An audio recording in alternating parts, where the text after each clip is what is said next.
Kalki had always believed that his death would be gloriously epic. Death by being eaten alive was something he had never expected. Daruda Singha and his comrades were now discussing with each other, and by definition of discussion they were thumping their chests and hooting at each other. By the faint knowledge of what they spoke to one another, Kalki could make out through the grumbling that the other hulked creature was called Purab Singha. Kalki had been restrained with multiple bamboo ropes and tossed away in the corner just to ensure he wouldn't escape. Padma watched him with cold eyes while Kripa whistled away in boredom, as if being held captive was not a new thing for him. The bald woman along with her two friends paid no heed to Kalki. His confidence was shrinking with each passing moment. So how long until we are fresh meat? Whispered Padma. There she had said it. She had voiced out what everyone was thinking and dreading at that moment. I don't think so, lass. None of us are dying here, mumbled Kripa. I mean, it doesn't make sense for them to trap us here and then eat us. Kalki had a frown on his face. He tried to say something, but all that came out was an unintelligent groan due to his mouth being wrapped up. Yeah, mate. Kripa swiveled his head towards Kalki. Remember, these are your failings when you try to be a hero. You know there is a reason why I'm taking you to meet Bhargav Ram. You try to be a hero but you end up looking like a blumbering idiot. You have no idea how the Singha strength works and you just went for it without a proper strategy. You must realize lions always come in a herd. Padma narrowed her eyes. That doesn't make sense, old man. They come alone. Wolves come in a pack. Lions always come alone. Kripa's mouth twisted in a grimace. Yeah, whatever. Now to answer both your questions, Singhas aren't exactly cannibals. I mean, they eat animal meat but they never eat humans. So what are they? Padma blinked. Kripa just realized something and Kalki could notice his uneven reaction. You won't like the answer. That was when Kripa got interrupted. Daruda Singha and his friends came over and dragged the sulking Kalki to the side as he resisted with all his might. Then they did the same with all the captives one by one. The Singhas tied their legs and dragged them out of the cave to hook them onto the horses. Kalki's horses. Kalki couldn't believe what was happening. The harsh sun was beating down on their faces. Daruda sat on the horse while his friends did the same with the rest. Padma and Kripa were tied to the second horse and the bald-headed girl with her friends was tied to the third. They are taking us somewhere, but where? Daruda excitedly beat his chest as they moved on. Kalki had to face the onslaught of pebble stones and the dust as his face rubbed against the surface. It can't be worse than this. Kalki could feel he was somewhere he wasn't supposed to be. The surface had now turned into pastures with leaves and twigs pricking his skin. Though it was a welcome sight after the dust his friends were groaning, Kalki felt like resting in his bed and slumbering for just about forever. But he couldn't afford that luxury. He could hear the mumbles of Daruda while he closed his eyes and thought about Narsimha. Singhas who had lived before the Mahayuddha, before the breaking, before Lord Raghav. He dwelt on the fifth avatar whom he had learnt about in the Gurukul. Kripa was right. He was not ready to fight. The only option was to learn how to defeat a Singha from another Singha. He began to use his channeling powers, trying to gather his focus as much as he could while being distracted by the occasional thud from hitting into rocks and dirt. His hair had turned greasy but he didn't care. The extraneous distractions evaporated and he let go of the reality that he was living in. His arms slowly began to loosen up and he opened his eyes. He was in a forest. It reminded him of the outskirts of Shambhala, the lush greenery and the whisper of the birds. There was also the smell of oranges and apples. Kalki turned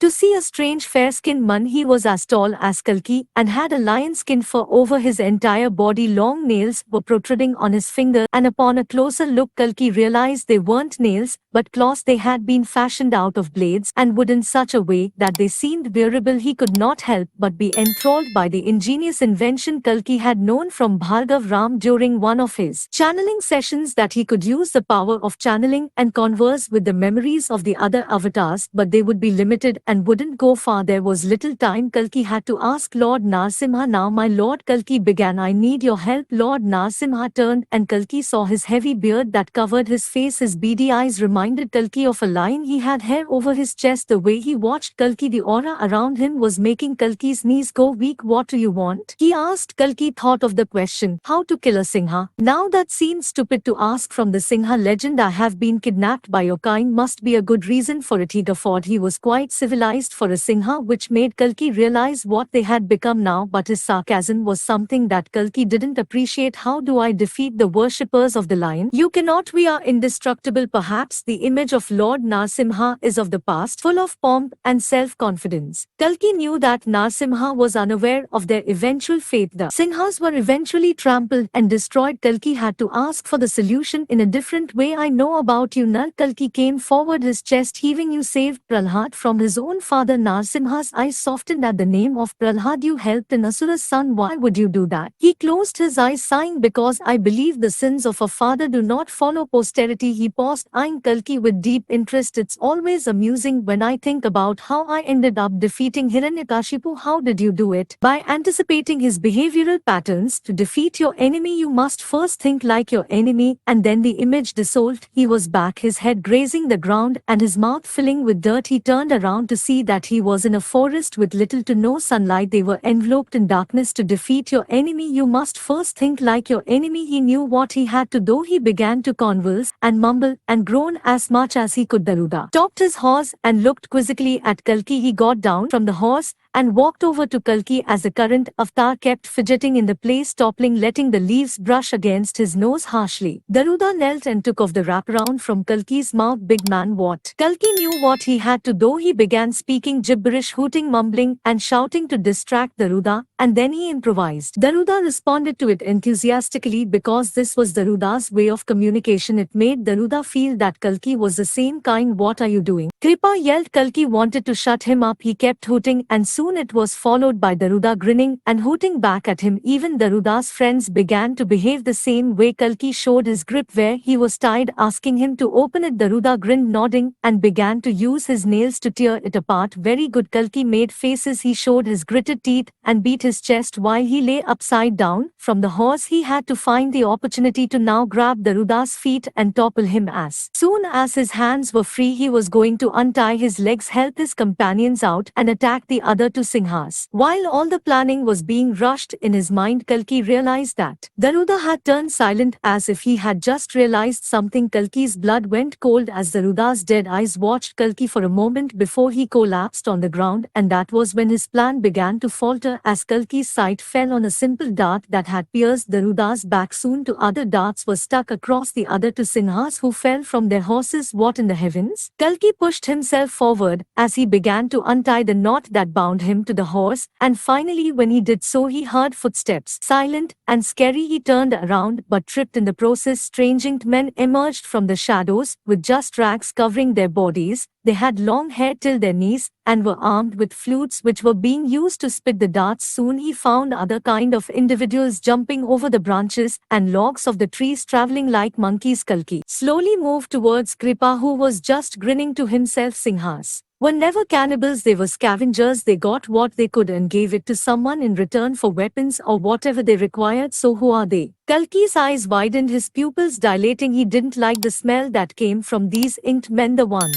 Singhas were employed to. Why did they kill them if they were their employees? I suppose made they had served their purpose. Who are they? Kalki gritted his teeth. The men were circling them now, baring their yellow teeth. Oh, they? Kripa gulped while Padma rolled her eyes, exhausted from the time Kripa took in responding. They are, well, they are called Pishach. Pishach? Kalki had heard the name somewhere. They were uncivilized creatures that lived close to the cremation grounds. That's what the teachers at Gurukul had taught him. But then seeing them right in front of him wasn't exactly pleasant. Yes, and one more thing here. Kalki was running through several ideas to fight these Pishach now, but he had no weapons. He fidgeted in anticipation of the darts that might be shot at them any moment. They are definitely cannibals. It made sense now why Daruda had referred to Kalki and his companions as food. They were not food to him. To the Pishach, Kalki flared his nostrils as he looked at the Pishach and was close to surrendering again, this time to be eaten for sure. Jamun was a wild man. As Mansa waited in the dimmest of nights for Nanda to bring his boat, she thought of Jamun. She had glanced at him leaving the council chambers when she had gone to meet Kadru. Kadru had been talking to Jamun surely out of necessity, since Jamun was an influential sponsor for the army. He fed and clothed them and provided money for weapons as well. Kadru had to entertain Jamun. He had become an important part part of the council that only complicated things more. If Jamun had been cunning enough to trap a snake like Kadu, she would have to do whatever she could to stop him. And Jamun had hated Vasuki, which meant he had hated Mansa, her father, and Jamun's father had been rivals. The rivalry had ended when the former had killed the latter's army. It was a settlement, but a dirty one. Surely the battle had been concluded with a truce, but revenge is always at the back of the mind and is ready to bite you with poison the moment you turn away. Jamun's father had gotten his revenge by killing Mansa's father before Vasuki and Mansa fought through the ranks to get the throne. This was still a precarious situation. Once Vasuki ascended the throne, Jamun had been allowed to live. Vasuki, however, had beheaded Jamun's father right in front of his son. Since then, Jamun remained cordial and political while hiding his true ambitions. We should have killed him, Mansa said to Vasuki. One day he would return to end us all if we remain strong. He won't. Jamun is in no way related to the bloodshed his father started, Vasuki responded. But what if he does? We killed his father. Nagas don't believe in emotions, my dear. Vasuki had a perfect grin, his blue eyes shimmering against the lake that was in front of them. If they did, you would be weeping right now for father. But you aren't. You are thinking of murdering someone, and the turmoil doesn't show on your face. Mansa thought for a while. We have to keep Jamun busy, then content. Yes, we cannot show ourselves as weak. This may be a bad political move, and it'll worsen if we don't have a strong hold on the situation. Don't worry, we will never go weak. And it's not a bad political move because we need Jamun and his money. He holds more money than the bloody treasury. Pros of having an ancestor who had built the Shisha temple. That's the place he gets all his wealth from. Vasuki rolled his eyes. Do not worry, it'll be fine. Mansa's mind raced back to the present and she smirked. It had been foolish of Vasuki to let Jamun live. She will have to constantly watch her back. Now the boat arrived and she saw him in all his glory. Nanda stood tall and firm with his jet black hair and the charming wisp of a smile. He had brought a wooden cane with him. The boat was made of rigid papyrus reeds with two men using oars to steer it towards the place where Mansa was standing. Well, you look classy, Nanda grinned. Mansa shrugged, stepping on the boat. When she slipped a little, only to be held by Nanda, she grimaced and went in a corner, feeling like a klutz. Already the boatman began to steer while Nanda came forward and sat next to Mansa. It's an all-night journey. I hope you don't ignore me throughout our journey, my love. There's no one to talk to anyway. You have no right to call me your love, Nanda. Mansa flared her nostrils at the idiot. You lost that privilege a long time ago. Nanda sighed. You have always been difficult. She surely had been, but her husband used to be a man of crime. She had tried to sober him, get him away from the Suris and the gambling, but he had eventually found trouble. It had been the last straw when he had cheated on her. She didn't know who the other woman was, but she didn't care. He had done it, and that was all that had mattered. I hope I don't get killed during this journey. You won't. I will protect you. Nanda seemed sincere. I would end up protecting you. Believe me, Mansa scoffed. What's your problem? Nothing. Oh please. Mansa turned her head to see the moon and the stars. Even though the night was romantic, nothing else was. She was with the most unromantic person. Who is the chief of that super camp? Maruda. She turned instantly, gritting her teeth. Maruda. She had recently learnt a lot about Maruda. What is he doing so close to the camp? That's what we are going to find out. You did business with Maruda over goose skin? What can I say? These birds love it. Maruda had been okay with doing business with the Naga. The only reason why the Supans had been staunch rivals of the Nagas was because of their fight over an exotic plant. She brushed away her wandering thoughts. The more she mulled over the strained history, the more she would be detracted from her mission. The battle had been going on for so long that reconciliation didn't seem like a solution anymore. Maruda is a man who killed my brother's family. Well, we are going to figure out why. What if he sees me and kills me as well? He won't. How are you so sure? He played with his lips. Because he owes me. He still hasn't paid for the goose skin. You know, he smirked. It's not funny. He can kill you and the payment is done. It's not that simple. The Supan tribe could be vengeful, even crazy, but its people are not backstabbers. She was going straight into the heart of trouble and she didn't like it. Mansa, since the night is so lovely, I have a confession to make. Confession? She turned to face him, surprised. What sort of confession are we looking at? Even though she didn't want to take this conversation forward, she was leaning forward, wondering. Wade was about to reveal there was something about Nanda. He had a way of getting inside your skin and causing there a really honest one. He responded, tell me. See, I think this is the right time to tell you. Go on, Ayama. You are getting married again to that wench? That's what I want to talk about. Her heart sunk, and she didn't know why her heart shouldn't sink since she didn't love Nanda anymore. Okay, there was never any any other girl. What do you mean? It was a lie. You told me to my face that you wanted to end things because you liked someone younger, and I was an old woman you couldn't take care of. It was all a lie. You are the most beautiful old woman I know. He chuckled softly. And it was a lie to get rid of you. Why did you want to get rid of me? Because of your brother. He forced me to. Is this one of his lies? She really looked at him, hoping to find a hint of insincerity, but found none. I don't believe you. You don't have to. I hid this truth for the sake of your brother. You must believe I have never been a good man, right? I mean, I always pledged myself to doing something absurdly ridiculous. Then I found you. I was having the most wonderful time of my life with you, and then your brother stepped in. He wanted my help. He sighed, trying to recall, choosing his words carefully. He was leaving for Kali's campaign against the Manas, and he chose me to do something stupid. He told me to loot Lord Shisha's temple. Mansa couldn't believe what she was hearing. Surely Vasuki wasn't always the most religious person, but telling her husband to loot a temple was just preposterous. There's a reason why he had tasked me with this job. He wanted to take away whatever little power Jamun had, so I took some of my men and went there one night. Apparently Jamun knew about the attack, and he guarded the place all night. We fought and we lost and we scampered back. I did all of this for Vasuki's happiness and also because of the money. I told him I lost my men and I wanted some coins for compensation. He refused. He said he would destroy my life by putting me in prison if I ever asked for money or utter a word about it. He was so frantic that he even told me to leave Napoli, which meant leaving you, because he thought I would be a threat to him if I stayed here. If the word had gotten out about him ordering an attack on the temple, it would have led to a rebellion. He didn't kill me, perhaps because I was your husband, but there was bad blood already. I wanted to kill him. Unable to take it anymore, I left the place to have a new beginning. You left because of my brother's conniving plans? Yes, there was no other girl. None whatsoever. Hell, I have never liked anyone after you. It was always you, Mansa, always, and because of your stupid brother we had been forced to separate. Mansa didn't know what to feel, but she had a sudden urge to slap him. She looked at him for a few seconds and then smacked him right across his cheek. You broke my heart again. What? He massaged his cheek in confusion. I thought you liked me more after this. No, I hate you more. You lied to me. That's worse. At least I respected you for telling me you loved someone else. You were a cheater. Now you are a liar. He looked at Mansa incredulously. You know I will never understand you, Mansa, never. I pour my heart. You lived fearing that my brother could destroy you, but if you had really loved me you would have fought back. He was the king of Nagas. Well, not anymore, and that's why you told me you are such a loser. She smacked him again on the shoulder. Ouch, it hurts. It's supposed to. Mansa added angrily, that's why I'm hitting you. You idiot. An awkward silence stayed in the conversation while Mansa looked away. The clear water reflected the blue sky. A gentle breeze was flowing, rustling the leaves on the trees surrounding them. The silence was broken by the boatmen. They were humming a tune. Mansa closed her eyes, humming with them. She didn't want to face the pathetic man. She didn't even want to talk to him anymore. Ugh. She hated him more than anything right now, but deep down she still loved him, and that made her feel even more miserable. Thinking about him would only lead to further crisis, so she looked closely at the boatmen. Now something was off about them. Mansa noticed their knives. They had serpents carved over their hilts, the same design that the soldiers of Nagmandal had on their weapons. Listen, she turned to face Nanda. Now what? Where did you get these two? They are farmers. No, they are not, she whispered. What do you mean?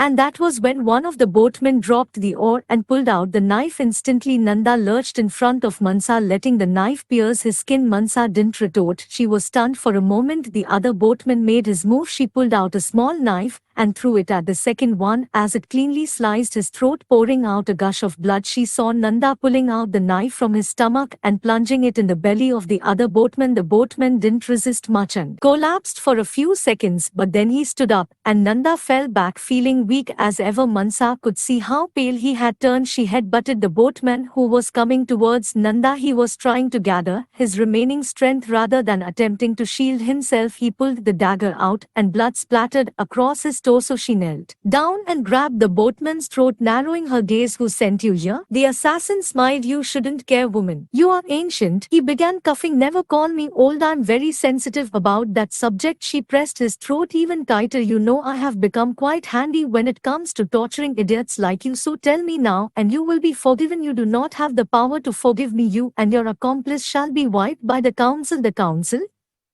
They ordered the assassinations. That meant they knew that she was going to meet Maruda, they didn't want her to meet him. How do they know about our destination? He smiled. It was a self-satisfied grin. They know your every move. You speak in riddles, and you are just irritating me now. She took the knife that the assassin had tossed aside and stabbed him again and again. And finally, after 3 stabs, the assassin lost his slowly ebbing life. She stood in a pool of blood amongst 2 corpses and 1 injured Naga. She walked over to Nanda, who was coughing and leaning against the boat. She sat beside him, letting him keep his head on her chest. She then tore off the end part of her gown and wrapped it around his gash. I saved you. That counts for something, right? Nanda said, struggling with words. Shut up, you. Mansa patted him on the head. It had been quite long since she had held Nanda so closely. She looked at the river. The current was steady and the boat could move without the help of oars, but reaching their destination might take a little longer than estimated, though she also knew that she couldn't leave Nanda. He would probably fall asleep, and if he slept he would die. She needed to keep him awake. I hope Maruda has the first aid to help you get back on your feet. I don't care. Mansa narrowed her eyes. Why?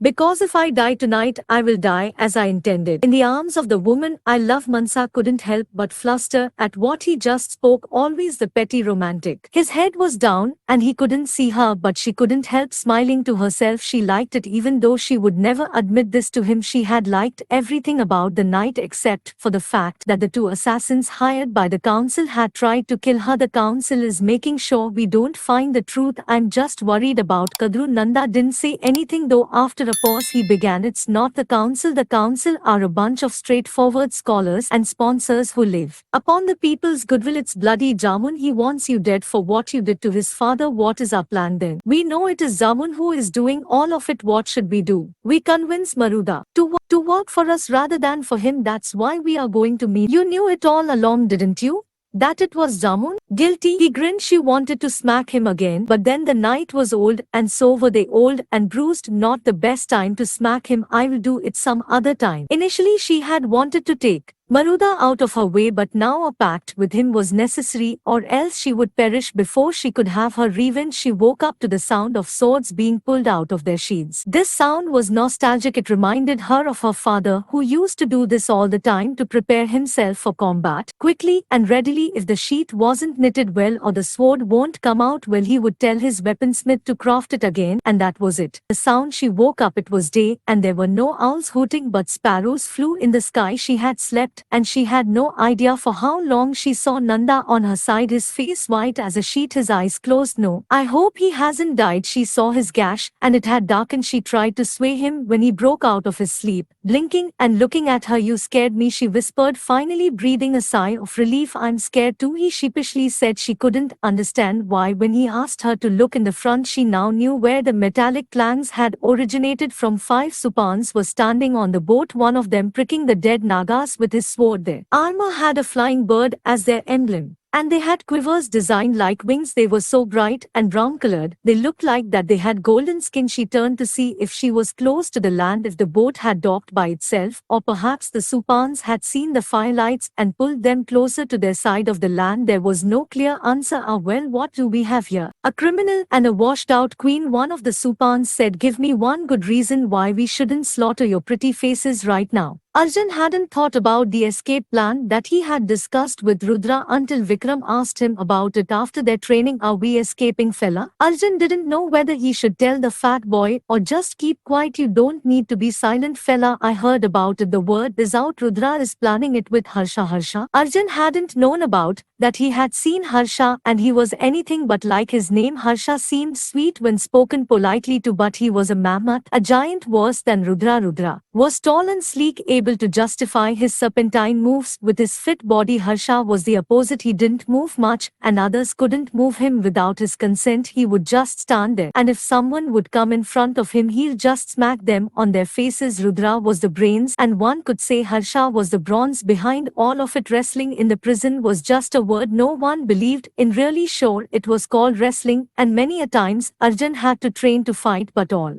It was cheap entertainment. It depends on what the audience wants. Sometimes they just wanted to see some petty bloodshed, and the idea of blood just twisted the insides of Arjun's stomach. He had seen enough blood in the Battle of Shambhala, and he had been sure he won't have to see it anymore, but he had been wrong. Every day something or the other was broken in his body, and his nose was now smashed. He had to wear a bandage around his face, and some might say with the scar and this contraption he looked quite dangerous and not a boy from a village he doesn't like. Yeah, much fella, Vikram said. Don't know why though, Harsha. Yeah, why doesn't he like me? I don't know, mistrust probably. Arjun rolled his eyes. How did you know about the plan? Oh, everyone does. They all want to escape. Word on the street is that we will flee during one of our night practice sessions. Do you know when they'll do it? If I knew, I will be ready, fella, but I don't know. They are being quite secretive about it. Arjun nodded. Vikram was in the dark. So was Arjun. He was not interested in carrying out the conversation anymore. He turned over and lay his head close to the ground as he thought about the escape. Was it idiotic to even escape, or was it sheer genius? Sure, it would be lovely to escape from here and go out and find Kalki, or go to Bajrang's temple and meet his mother. He could think of endless things to do once he got out of this wretched place. The idea of escape slowly began to form. Well, he had done it once, and he could do it again. He was ready, and that was when the footsteps became clear. It was night, and through the rails, he could see the dark skies devoid of stars. Who would come at this time? Arjun turned and also saw other inmates breaking from their slumber. They finally realized that a Manav soldier had come armed with a spear. There was another person who accompanied him, and they stopped right in front of Arjun's cell. What is the meaning of this? They opened the cell, and without even asking, roughly pulled him out, knobbing the spear right at his spine. They made sure he walked silently. What are you doing? Where am I going? Arjun cried. But none of his words were responsive. He walked in confusion to find other inmates sticking themselves close to the cell gates to watch Arjun, some with suspicion and some with pity. He even got a chance to exchange glances with Rudra, who blinked with a worrisome expression. Where am I headed? He asked the Manav soldier again, whispering this time. His voice defeated. To Lord Kali's quarters, the soldier responded with a raspy breath. Arjun realized that Kali's room didn't resonate with the person he was. It looked quite ordinary. It was devoid of any devil horns and thorns and fire. They all joked about it in prison, about how Kali epitomized the idea of evil. Everyone hated Kali in some way or the other. Kali's room was quite simple, with hardbound books, a table, a chair, fire lamps that lighted the place up, and nice granite flooring. A window was at the back from where the prison could be seen. Fortunately, the prison and Kali's fort were close by, so Arjun didn't have to walk much. Kali was sitting on a chair whistling as he read a book. He had gone bold, and he had the same wispy golden eyes that pierced through the darkness. Shadows danced over his chalky skin, and there was a hint of beauty about him that indicated that he was once a handsome man, but there was no trace of his old self anymore. He looked a dilapidated version of himself. The soldiers left Arjun and didn't care to bind his hands, since they knew that Kali could single-handedly beat Arjun with ease, now that he had gotten hold of the Omas and could use it to overpower him. Where is your crown?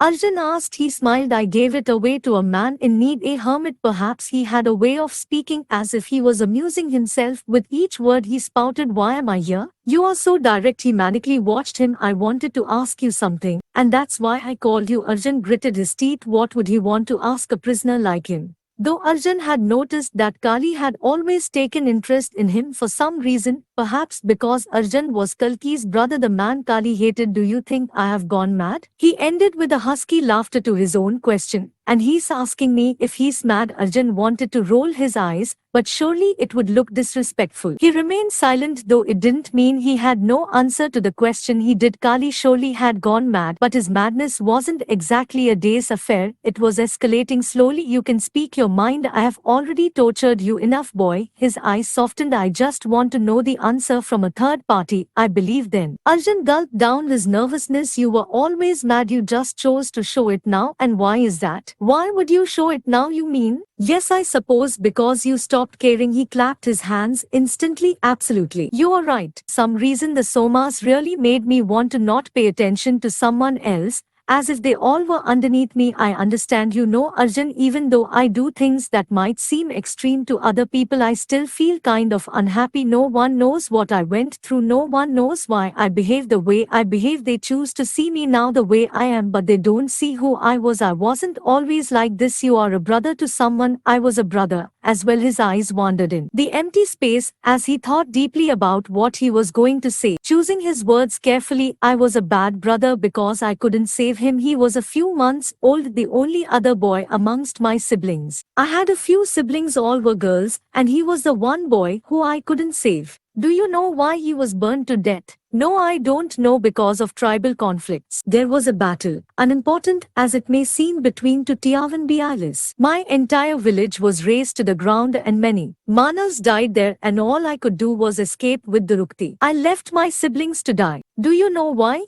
Because of petty tribal politics. We are all uncivilized monsters, destroyers. We are not ready to be governed by each other. We need someone to show the way. That's why we believe in the puny something to look up to. He paused, taking a deep breath. And that's why I rose from being an orphan to a king. Because you see, I wanted to make sure nothing like this would ever happen again, that no child, mother or father would live to see their loved ones conquered by death because of politics. And I tried my best. I thought the Tiavanbialis could live amongst each other, but that also didn't happen. They began to consume each other, and I had to be the king, the sole ruler, because you see, we need someone supreme ruling over us, or we will end up eating each other alive. Gods, he makes sense. How do you know you are fit to be the supreme power? Kali's eyes glistened with dread. If not me, then who else? He paused but did not give Arjun a chance to reply. And with the kingship comes a certain price, making the council happy. They are the people who help maintain order in the city. How does one make them happy? By giving them some blood and violence, a form of entertainment. That's why I began training prisoners for wrestling. Do you think I enjoy putting this sport up? I don't know. Well, I don't. I will be honest, I hate it, but people enjoy this sort of entertainment, and I'm not wrong to give them that at the expense of a human life. Oh, come on, you are all killers and kidnappers and betrayers, and it's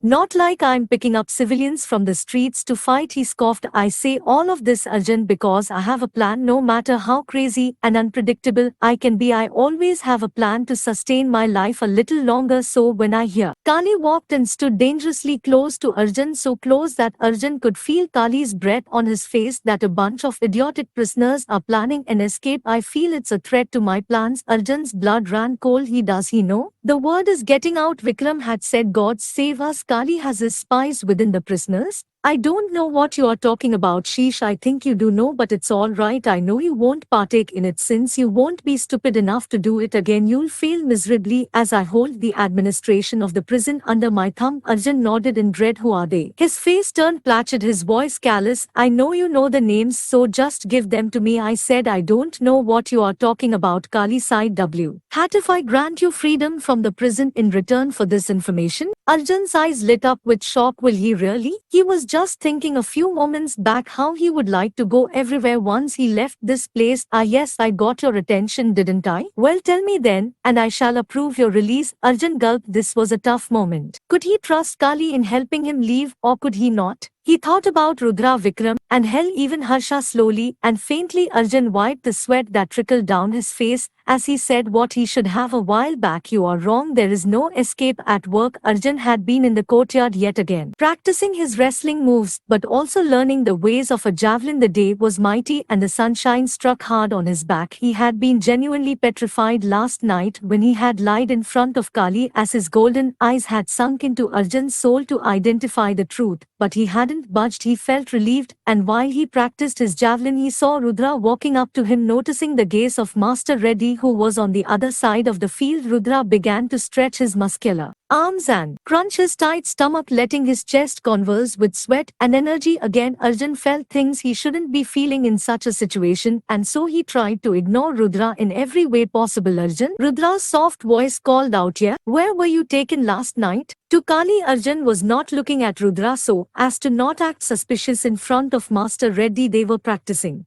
their respective routines, but it was all a front for their conversation. What did he want? To know if there is a revolt being planned in the prison. Rudra stopped with his spear and turned. I hope you didn't say anything. Of course, I didn't. Arjun was hurt because Rudra had suspected him of ratting everyone out. He even offered me freedom, but I refused. If we go, we all go, not just me. Arjun realized that Rudra was grinning from ear to ear. Thanks, Arjun. I guess you're not just a handsome man, but also a true friend. Arjun blushed. Gods, the worst thing that could happen is him being flustered in front of a man like Rudra, but he kept quiet and gave a meek nod. I don't know what handsome plays a role in this. I was just trying to fit in a compliment somewhere. Rudra smiled, though it faltered as he continued. You must know that Harsha is telling others you are Lord Kali's spy who's feeding everyone information. Me. That's stupid, I know. I trust you, but others don't. I will try to convince them by telling them what you just told me. Arjun appreciated the gesture, and Rudra's hand parted from him as he walked away, only to realize everyone had stopped practicing. They were looking up. Walking in the field with a bunch of soldiers was Kali. He had a devious grin on his face. Master Reddy, at the sight of his king, instantly bowed and told other prisoners to bow as well. His appearance in the prison was so swift and unexpected that Arjun couldn't even see from where he had arrived. Arjun bowed as well, his head down, but he peered from the corner of his eye at ease. Kali gestured. I'm glad you all are taking your sport in great spirit. He was bored. It was the monotonous voice that made it too evident. I have just come here because, well,